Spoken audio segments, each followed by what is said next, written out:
সম্মানিত মুসল্লিয়ানে কেরাম, আশা করি আল্লাহ তাআলার মেহেরবানিতে আপনারা সকলে ভালো আছেন।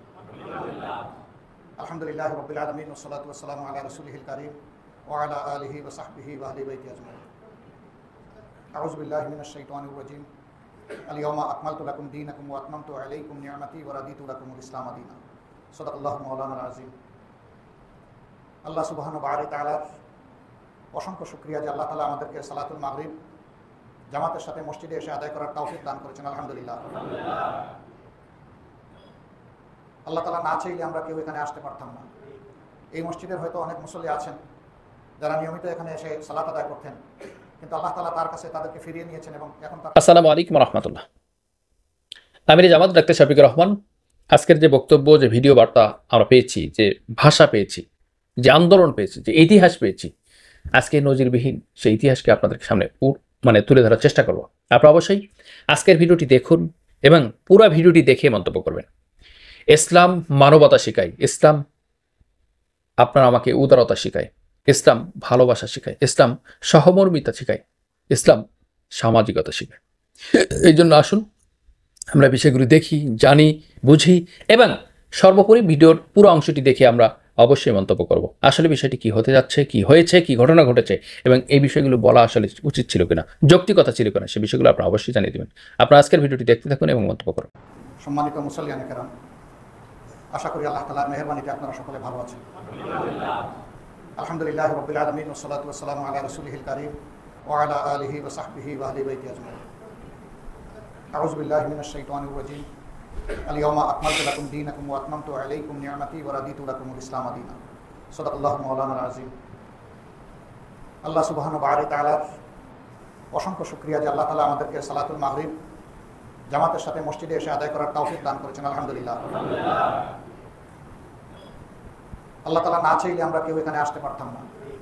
এই মসজিদের হয়তো অনেক মুসল্লি আছেন যারা নিয়মিত এখানে এসে সালাত আদায় করতেন, কিন্তু আল্লাহ তাআলা তার কাছে তাদেরকে ফিরিয়ে নিয়েছেন এবং এখন তারা আর দুনিয়াবাসী নন, এখন তারা কবরবাসী।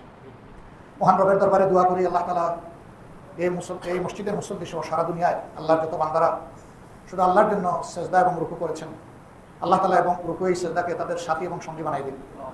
তাদের কবরগুলোকে আল্লাহ তাআলা জান্নাতের নূর দিয়ে জাইয়ানা করে দিন। তাদের কবরগুলোকে আল্লাহ তাআলা এক টুকরা ছোট্ট জান্নাতে পরিণত করে দিন।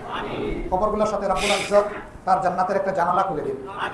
তাদেরকে আল্লাহ তাআলা উত্তম লেবাস, উত্তম বিছানা, উত্তম রিজক এবং উত্তম সঙ্গী দান করুন। আর যারা বেঁচে আছেন আল্লাহ তাআলার জন্য, আল্লাহকে ভয় করে, আল্লাহর ভালোবাসা পাওয়ার কাঙ্গাল হয়ে যারা এই নামাজ সালাত আদায় করেন, আল্লাহ তাআলা জীবনের শেষ মুহূর্ত পর্যন্ত এই নিয়ামতের শুকরগুজারি করার তৌফিক আমাদেরকে দান করুন। আল্লাহ তাআলা আপনাদের সকলকে সুস্বাস্থ্যের সাথে রাখুন। আমি সূরা মায়েদার 3য় আয়াতের একটা অংশ তেলাওয়াত করেছি। রাব্বুল ইজ্জত এখানে আমাদের উদ্দেশ্যে বলছেন, আল-ইয়াওমা আকমালতু লাকুম দীনাকুম, তোমাদের দিনকে আমি কামিলিয়ত বা পরিপূর্ণতা দান করলাম। ও আতমামতু আলাইকুম নি'মাতি, এবং আমার পক্ষ থেকে আমার বান্দাদের জন্য যত নিয়ামত ছিল এই কোরআনের মাধ্যমে এইটাও পরিপূর্ণ করে দিলাম। সুবহানাল্লাহ। ও রাদিতু লাকুমুল ইসলামা দীনা, আর ইসলামকে তোমাদের জীবন চলা গাইডলাইন, পাথেয় হিসাবে তোমাদেরকে দান করলাম। সম্মানিত মুসল্লিয়ানে কেরাম, একটু আগে আমরা মাগরিবের সালাত এখানে আদায় করেছি আল্লাহ তাআলার প্রেমে মশগুল হয়ে, খুশু এবং খুজুর সাথে। খুশু হচ্ছে আল্লাহকে ভয় করা, খুজু হচ্ছে আল্লাহ তাআলার সন্তুষ্টির তামান্না অন্তরে রাখা। এই ভয় এবং তামান্না দুইটা নিয়েই আমরা নামাজ আদায় করেছি। এখানে একজন ইমাম সাহেব মেহরাবে দাঁড়িয়েছিলেন, আমরা সবাই তার পিছনে ইক্তেদা করেছি। ইমাম সাহেব যখন তাকবীরে উলা বা তাকবীরে তাহরিমা বলে হাত বেঁধেছেন, এরপরে আমরা তাকে অনুসরণ করে হাত বেঁধেছি। এরপরে তিনি কেরাত পড়েছেন, মন ভরে শুনেছি। তিনি রুকুতে গিয়েছেন, আমরা তার অনুসরণ করেছি। তিনি রুকু থেকে সোজা হয়েছেন, তা অনুসরণ করেছি। তারপরে তিনি সিজদায় গিয়েছেন, আমরা তার অনুসরণ করেছি। এইভাবে এক এক করে 3 রাকাত নামাজ তিনি আদায় করেছেন আমাদেরকে নিয়ে। মাঝখানে তাশাহুদের একটা ছোট বৈঠক হয়েছে এবং শেষ পর্যন্ত পূর্ণ বৈঠকের মাধ্যমে সালাম ফিরে তিনি ফরজ শেষ করেছেন। এই সময়টা মসজিদের ভিতরে কোনো বিশৃঙ্খলা ছিল? কি ছিল? শান্তি ছিল, শৃঙ্খলা ছিল, অন্তরে পরিতৃপ্তি ছিল, আল্লাহর ধ্যানে মগজ মশগুল ছিল। কেন? তার কারণ হচ্ছে ইমাম সাহেব নিজের মন গড়া পদ্ধতিতে নামাজ আদায় করেন নাই। আল্লাহ তাআলা তার হাবিবকে যে পদ্ধতি শিখিয়ে দিয়েছিলেন জিবরিল আমিনের মাধ্যমে, তিনি সেই তরিকায় সালাত আদায় করেছেন। এই জন্য আমরা সবাই সন্তুষ্ট চিত্তে তার ইক্তেদা বা অনুসরণ করেছি। এই অনুসরণ ইক্তেদার শৃঙ্খলার কারণেই এখানে শান্তি ছিল। নামাজটা যদি আল্লাহর হুকুমের আলোকে পালন করার কারণে মসজিদ শান্তিতে ভরে যায়, জান্নাতের বাগানে পরিণত হয়ে যায়, অন্তরে অনাবিল শান্তি অনুভব করা যায়, তাহলে সেই একই আল্লাহর হুকুম নামাজের মতো সমাজে মানলেও সমাজটাও শান্তি এবং সৌন্দর্যে ভরে যাবে ইনশাআল্লাহ।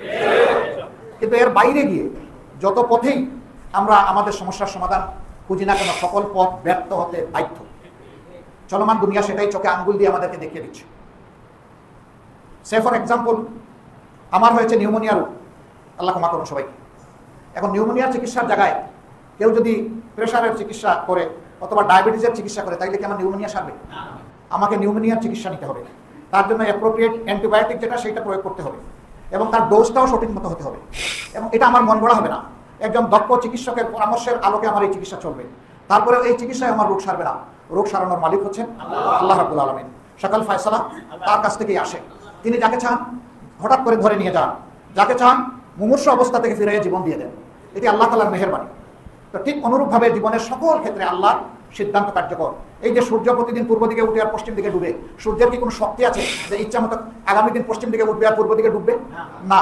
তবে হ্যাঁ, যেদিন দুনিয়া ধ্বংস হবে সেই দিন আর পূর্ব দিক থেকে উঠবে না, সেদিনও আল্লাহর হুকুমে ওই সূর্য প্রতিদিন যেটা যুগ যুগ ধরে শতাব্দীর পর শতাব্দী, সহস্রাব্দীর পর সহস্রাব্দী পূর্ব দিক থেকে মাশরিকে উঠছে আর মাগরিবে ডুবছে, সেই দিন কিন্তু সূর্য উঠবে মাগরিবে আর আসবে মাথার উপরে, সেই সময় দুনিয়া ধ্বংস হয়ে যাবে। এবং এটা আল্লাহর সিদ্ধান্তে, সূর্য ইচ্ছা করে পারবে না। চন্দ্র 15 দিন আমাদেরকে আলোয় আলোকিত করে প্লাবিত করে, আবার 15 দিন লুকিয়ে যায়, ডুবিয়ে যায়, আস্তে আস্তে চুপসে যায়। এটি চন্দ্রের কোনো নিজস্ব সক্রিয় ক্ষমতা নয়, এটি মাবুদের হুকুমের আলো। আল্লাহ তাআলা বলেছেন, আমার সৃষ্টিতে সমস্ত সৃষ্টি ইচ্ছায় হোক অনিচ্ছায় হোক আমার আইন তারা মানতে বাধ্য। এমনকি মানব জাতীয় বাধ্য হয়ে আল্লাহর আইনের একাংশ মেনে চলছে। নাক দেওয়া হয়েছে ঘ্রাণ নেওয়ার জন্য। আমার যদি চোখ দুটি নষ্ট হয়ে যায়, আমি কি নাক দিয়ে দেখতে পারবো? পারবো না। আবার চোখ দেওয়া হয়েছে দেখার জন্য, যদি নষ্ট হয়ে যায় তাহলে কান দিয়ে কাজ সারবে? সারবে না। তাহলে আমাদের শরীরের যত অঙ্গ প্রত্যঙ্গ আছে সবগুলা আল্লাহ তাআলার হুকুমের বাধ্য। তারা এক চুল পরিমাণে দিক সেদিক করতে পারে না। শুধু একটা জায়গায় বাধ্য নয়, সেটি হচ্ছে মনের ব্যাপার, বিবেকের ব্যাপার, চিন্তার ব্যাপার। এই ব্যাপারে আল্লাহ কাউকে বাধ্য করেন নাই, আল্লাহ মুক্ত করে দিয়েছেন। বান্দা, তোমাকে বিবেক নামের নিয়ামত দিয়েছি, যেটা হিংস্র শক্তিশালী পশুকে আমি দান করি নাই, যেটা সূর্যকে দান করি নাই, চন্দ্রকে দান করি নাই, তারকাকে দান করি নাই, নগরকে দান করি নাই, সাগরকে দান করি নাই, গাছ বৃক্ষ তরু লতা বিচ্ছু কাউকে আমি দান করি নাই। সেই নিয়ামত তোমাকে দান করেছি এবং সেই নিয়ামত তোমাকে দান করে আমি বলেছি এটা আলাদা স্পেশাল নিয়ামত, তোমার জন্য অ্যালোকেটেড। তুমি যদি এই নিয়ামতের অপব্যবহার করো, তাহলে আমি কিন্তু হাসরের দিন তোমাকে 70 গজ লোহার লম্বা জিঞ্জির দিয়ে আমি তোমাকে পেঁচিয়ে ফেলবো এবং সেই জিঞ্জির হবে আবার আগুনে উত্তপ্ত।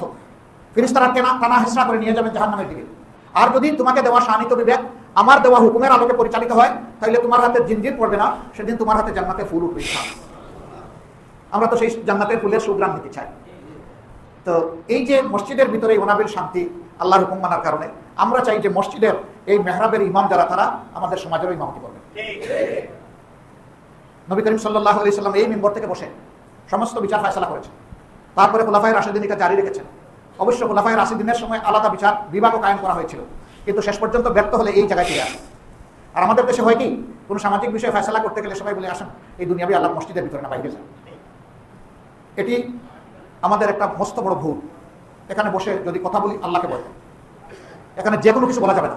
এই ভয় থাকবে যে আমি সেজদার জায়গা মাসাজিদে আসি, যেখানে আল্লাহকে সেজদা দেই, সেই জায়গায় আমি আমার আল্লাহর দেওয়া মুখ দিয়ে উল্টাপাল্টা করতে পারবো না। আর বাইরে গেলে মনে হয় যে ওখানে বোধহয় আল্লাহ নাই নাকি। মসজিদে আসেন, বাইরেও আসেন, আল্লাহ বলেন শুনো, এমন জায়গায় আমি আছি যে জায়গার কল্পনা আপনি করতে পারেন। আল্লাহু আলিমুম বিযাতিস সুদূর, তোমার অন্তরের গভীরে আমি আছি, আমাকে ফাঁকি দেওয়ার কোনো শক্তি তোমার নেই। আলহামদুলিল্লাহ, যদি সমাজে আল্লাহকে ডরানেওয়ালা মানুষের হাতে আমাদের সমাজ পড়ে, তাহলে এই মানুষের হাত কোনো মানুষের সম্পদ, ইজ্জত এবং জীবনের উপরে পড়বে না। বরঞ্চ এই মানুষের হাতে মানুষের সম্পদ, ইজ্জত এবং জীবন সম্পূর্ণ হেফাজতে থাকবে আল্লাহর ইচ্ছায়, বিইজনিল্লাহ। কারণ সে যে আল্লাহরে ডরায়, সে আল্লাহর সাহায্য পাবে।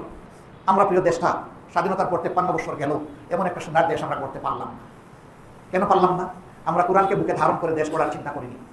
আমরা আপনাদের খেদমতে আরজ জানাই, কোনো ব্যক্তি নয়, দল নয়, আসেন আমরা কোরআনকে আঁকড়ে ধরি, রাসূল করিম সাল্লাল্লাহু আলাইহি ওয়াসাল্লামের সুন্নাহকে আমরা মহব্বত করি।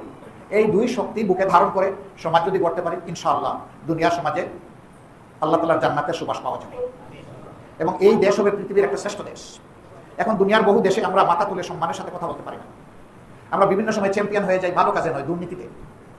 কেন হয়? আল্লাহরে ভয় করে না বলেই মানুষ যখনই যেখানে যে সুযোগ পায়, বৈধ অবৈধ তার কোনো পরোয়া করে না, তখন তার হাত ওই দিকে চলে যায়। আল্লাহর দরবারে দোয়া করি, যারা আল্লাহকে ভয় করে এই সমাজের সেবা করবে, আল্লাহ যেন আগামীর সেবার দায়িত্ব তাদের হাতে করে দেয়। সেই ব্যক্তি আপনিও হতে পারেন, আরেকজন হতে পারে, আমিও হতে পারি। তবে এই খুশকিসমত থেকে আল্লাহ যেন আমাদের কাউকেই মাহরুম না করেন। এখন বলবেন আমরা কি প্রেসিডেন্ট, প্রধানমন্ত্রী, এমপি হতে পারবো না? পারবো না, কিন্তু আল্লাহর বান্দা তো থাকতে পারবো। আমার কাজ হচ্ছে আল্লাহর বন্দেগী করা। কোন অবস্থায় আল্লাহ নিয়ে আমাকে বন্দেগীর সেই সুযোগ দিবেন, এটা আল্লাহ তাআলার ফয়সালার ব্যাপার। কুলিল্লাহুম্মা মালিকাল মুলকি তুতিল মুলকা মান তাশাউ ওয়া তানজিউল মুলকা মিম্মান তাশা। আল্লাহ বলছেন, বলে দাও আল্লাহই সেই মহান সত্তা, বাদশাহীর সমস্ত কিছু তার এখতিয়ারে। আল্লাহ যাকে চান দুনিয়ার বাদশাহীর ক্ষুদ্র অংশ দেন, আবার যখন তার অপছন্দ হয়ে যায় তখন ঝাপটা মেরে এখান থেকে নিয়ে যান। আমরা চোখের সামনে কি এগুলো আমাদের দেশে দেখি নাই? দুনিয়া আমরা দেখছি না? এই জন্য যারা এই সুযোগ পাবেন তারা যেন দুনিয়ার মালিক কেউ কাউকে মনে না করেন, তারা যেন মনে করেন যে আমরা আল্লাহর গোলাম। আল্লাহ চাইলে সম্মান দিতেও পারেন, তুইজ্জু মান তাশাউ ওয়া তুযিল্লু মান তাশাউ বিয়াদিকাল খায়র ইন্নাকা আলা কুল্লি শাইইন কাদির।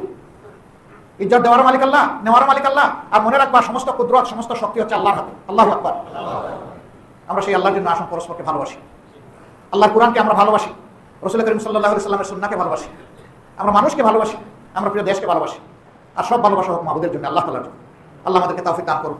আল্লাহ আপনাদের হায়াতে, সিহাতে, ইজ্জতে, ইলমে, আমলে, রিজেকে অপরন্ত বারাকা দিন। দেশের উপরে আল্লাহ তাআলা রহমত নাযিল করুন। প্রিয় দেশে আল্লাহ তাআলা শান্তির ফয়সালা দান করুন। আগামীর দিনগুলোতে আমাদের যুব সমাজের জন্য বিশেষভাবে দোয়া করবেন।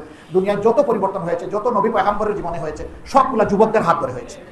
আল্লাহ যেন আমাদের যুব সমাজকে খালেসভাবে তার প্রেমে মশগুল হওয়ার তৌফিক দান করেন। তাদের অন্তরে যেন আল্লাহ তাআলা কোরআনের নূর দিয়ে একদম প্লাবিত করে দেন, ভরে দেন। তাদের অন্তরটা যেন কালবান খাশিআন ওয়া শাকিরা হয়, আল্লাহকে ডরানেওয়ালা হয়, আর আল্লাহর নিয়ামতের শুকরগুজার অন্তর হয়। আল্লাহ সবাইকে সেই তৌফিক দান করুন। আসসালামু আলাইকুম ওয়া রাহমাতুল্লাহি ওয়া বারাকাতুহু।